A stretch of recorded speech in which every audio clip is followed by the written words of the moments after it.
Hello students, you are welcome in the third lecture of some basic concepts of chemistry. In the second lecture, we have seen some basic properties of matter. Three properties we have completed in that lecture. They are mass and weight, then length, and third is volume. So what we have studied there? We have seen the units, SI units. There are various type of units. Various type of systems are there. That is CGS, MKS, then pound system. But in 1960, in the year 1960, universally accepted one standard method is used, and that is SI system, International Standards System, SI system. So what is unit? Unit is nothing but the arbitrarily fixed and reproducible quantity. Universally accepted quantity, arbitrarily fixed and universally accepted standard is known as unit. There are 7 basic units, and after that, using those 7 basic units, different type of derived units can be obtained. Different type of derived units can be obtained. Like density is a derived unit, but mass, volume are basic units. And depending on the use of mass and volume, the unit for density can be measured. So density is known as derived unit. There we have seen mass and weight. Mass is more inherent property as compared with weight. Mass is always constant. Mass is not changing, because mass depends on the quantity of matter present, quantity of substance present in the matter, number of particles present in the matter. But what about weight? Weight depends on the quantity of substance as well as distance from center of gravity, gravitational attraction. Gravitational attraction is different from different places towards the center of gravity. So position decides the weight. Distance from center of gravity decides the weight. So weight is different, but mass is always constant. Therefore mass is known as more inherent property. Mass is measured in terms of kilogram, and in fractions, small quantity of mass is measured in terms of the grams, in units of grams. Then we have seen length. The very small unit of length is used in chemistry, that is either nanometer or picometer. 1 nanometer is 10 raised to minus 9 meter. 1 picometer is equal to 10 raised to minus 12 meter. Why those very small units are used in chemistry? Because in chemistry we are measuring the very small distance. Atomic radius, very small, negligible. Wavelength in electromagnetic radiation, very less distance. Ionic radius, atomic size. The distances are very small, so they can be measured in terms of nanometer and picometer in chemistry. Third property we have completed is volume. Volume of gas or volume of the liquid is measured in terms of liter.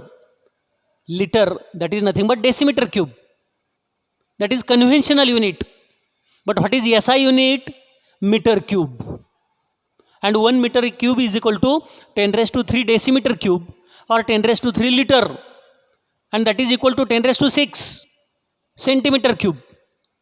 How those units are converted into each other while solving the problems, I have told you. We will see the conversions whenever they are required. Now, fourth property I am telling here.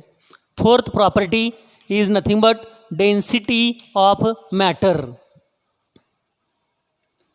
Density is defined as mass per unit volume. Mass per unit volume is known as density of a matter. Density is nothing but the mass per unit volume. Mass per unit volume means mass divided by volume. Based on this, we can derive the unit for density.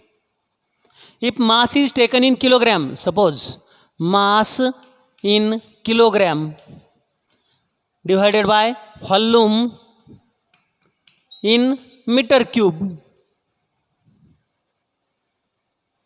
or if we use volume in the liter, that is decimeter cube, what could be unit?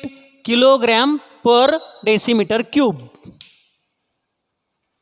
But SI unit is kilogram per meter cube. Instead of decimeter cube, we know volume has the unit in SI system meter cube. Therefore, kilogram per meter cube is the SI unit of density. What could be CGS unit? At that time, mass is measured in terms of gram and volume is measured in terms of centimeter cube. That is milliliter. Therefore, unit will be gram per centimeter cube. Gram per centimeter cube. This could be unit or this could be unit. CGS and this is SI. But conventionally we are using this. Instead of this, it is convenient to use kilogram per decimeter cube. So we are using this. Practically we are using this. Conventionally. म्हणजे सोयीचं आहे. Density म्हणजे काय? घनता. घनता म्हणजे काय असतं? एक एकक व्हॉल्यूमचं असणारं मास. एकक व्हॉल्यूमचं असणारं मास वस्तुमान. एकक व्हॉल्यूमचं एकक आकारमानाचं असणारं वस्तुमान. म्हणून वस्तुमान भागिले आकारमान म्हणजे मास अपॉन व्हॉल्यूम. मग मास जर किलोग्रॅममध्ये घेतलं तर व्हॉल्यूम कशामध्ये घ्यावं लागेल? मीटर क्यूबमध्ये. SI युनिट काय असते? Metre cube. म्हणून युनिट काय येईल? किलोग्रॅम पर मीटर क्यूब. पण आपल्या सोयीसाठी काय वापरतो आपण? मीटर क्यूबच्या ऐवजी काय वापरलं जातं? Decimeter cube. म्हणून हे झालं सोयीचं unit, kilogram per decimeter cube. परंतु हे SI युनिट नाही लक्षात घ्यायचं आहे. SI युनिट काय आहे? किलोग्रॅम पर मीटर क्यूब. पण प्रॅक्टिकली आपण हे वापरतो आहे. जर CGSमध्ये घ्यायचं म्हटलं तर मास कशामध्ये घेणार? ग्रॅम. व्हॉल्यूम कशामध्ये असणार त्यावेळेला? Centimetre cube. त्यालाच मिलीलिटर म्हणायचं किंवा CC क्युबिक सेंटीमीटर म्हणायचं. म्हणून ग्रॅम पर सेंटीमीटर क्यूब हे दुसरं युनिट डेन्सिटीचं असू शकेल. One more property is there. Fifth property, that is temperature, and that is important in chemistry. Fifth property of matter is temperature and this is highly important. Temperature सर्वात महत्त्वाचं आहे. Temperature, तापमान कशासाठी वापरलं जातं? तापमान म्हणजे काय? तर एखादं शरीर, एखादी वस्तू किती थंड आहे किंवा किती गरम आहे हे मोजण्याचं जे परिमाण आहे त्याला आपण तापमान असं म्हणतो. एखादी वस्तू किती थंड आहे किंवा किती गरम आहे हे मोजण्याचं जे परिमाण आहे त्याला आपण तापमान असं म्हणतो. म्हणजे काय? इंग्लिशमध्ये काय म्हणणार? Measure of degree of hotness. Hot म्हणजे गरम. और डिग्री ऑफ कोल्डनेस. कोल्ड म्हणजे थंड. Measurement of degree of hotness और degree of coldness can be done in terms of temperature of that system, temperature of that apparatus, temperature of that matter. म्हणजे एखादा वस्तू किती गरम आहे किंवा किती थंड आहे हे मोजण्यासाठीचं जे परिमाण असतं, जे युनिट असतं त्याला म्हणायचं आहे temperature. Temperature is measured in terms of 3 different units. Either degree Celsius, this 0 indicates degree. 0 कशात लिहिला आहे? डिग्री म्हणायचं त्याला. सी म्हणजे सेल्सियस किंवा centigrade. Degree Fahrenheit, Fahrenheit name of scientist Fahrenheit. And Kelvin, केल्विनचं डायरेक्टली के लिहितात, त्याला डिग्री नाही, ॲब्सोल्यूट म्हणायचं. त्याला काय म्हणायचं? Absolute kelvin. इथं डिग्री 0 नाही लिहिला. हा 0 काय म्हणतो? Degree centigrade. याला म्हणायचं डिग्री फॅरनहाइट आणि याला म्हणायचं आहे केल्विन. इथं मात्र डिग्री लिहिलेलं नाही. And this is the SI unit of temperature. Kelvin हे टेम्परेचरचं SI युनिट आहे. मग हे 3 टेम्परेचर एकमेकांमध्ये कन्व्हर्ट करता येतात, त्यांच्यामध्ये रिलेशन असतं. ते रिलेशन काय आहे? तर kelvin is equal to 273 plus degree Celsius. तुमच्या पुस्तकामध्ये इथं 273.15 लिहिले बरं का. Not necessary to use that small fraction. 273.15 हा सायंटिफिक फ्रॅक्शन आहे, तो नाही वापरला आपल्या लेवलला तरी चालतोय. म्हणून इथं किती लिहिले मी? 273. म्हणजे जर मला सेल्सिअसमध्ये टेम्परेचर दिलेलं असेल 100 डिग्री सेल्सिअस आणि ते केल्विनमध्ये कन्व्हर्ट करायचं म्हटलं तर मला त्याच्यामध्ये 273 ॲड करावं लागतील. काय आन्सर येईल? केल्विन म्हणजे किती येईल बरं? 373. एवढं त्याच्यामध्ये रिलेशन आहे. म्हणजे सेल्सिअस इज इक्वल टू काय येईल? हे झालं Kelvin is equal to 273 plus degree Celsius. जर याच्या उलट विचारलं असेल, degree Celsius is equal to केल्विनमध्ये काय येईल बरं? Kelvin minus 273. म्हणजे जर केल्विन दिला आता इथं आपल्याला 373 आणि त्याचं सेल्सिअस करायचं म्हटलं तर काय उत्तर येईल? 100, की जे मी इथं वापरलेलं होतं. दोन्ही प्रकारे ते करता यायला पाहिजे. Kelvin and Celsius are related with each other by these equations. तशाच प्रकारे सेल्सिअस आणि फॅरनहाइट यांच्यामध्ये एक रिलेशन आहे. सेल्सिअस आणि फॅरनहाइट यांच्यामध्ये सुद्धा एक रिलेशन आहे. ते काय आहे?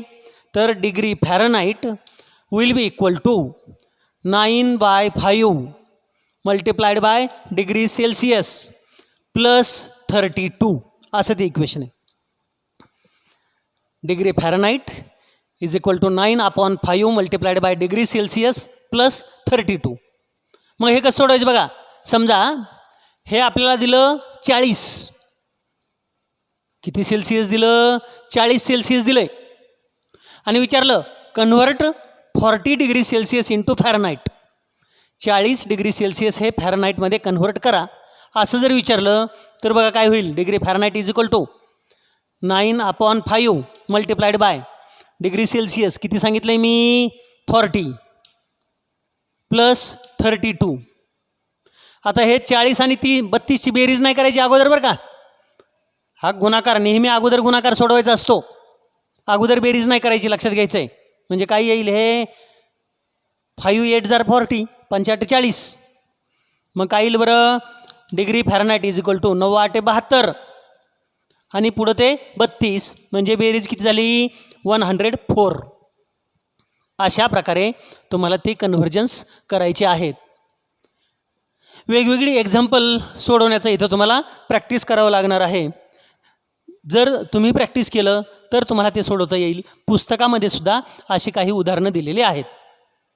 या ठिकाणी मॅटरच्या ज्या 5 प्रॉपर्टीज आहेत त्या संपलेल्या आहेत. पुढच्या लेक्चरला आपण याच्या पुढचा भाग बघणार आहोत. थँक्यू.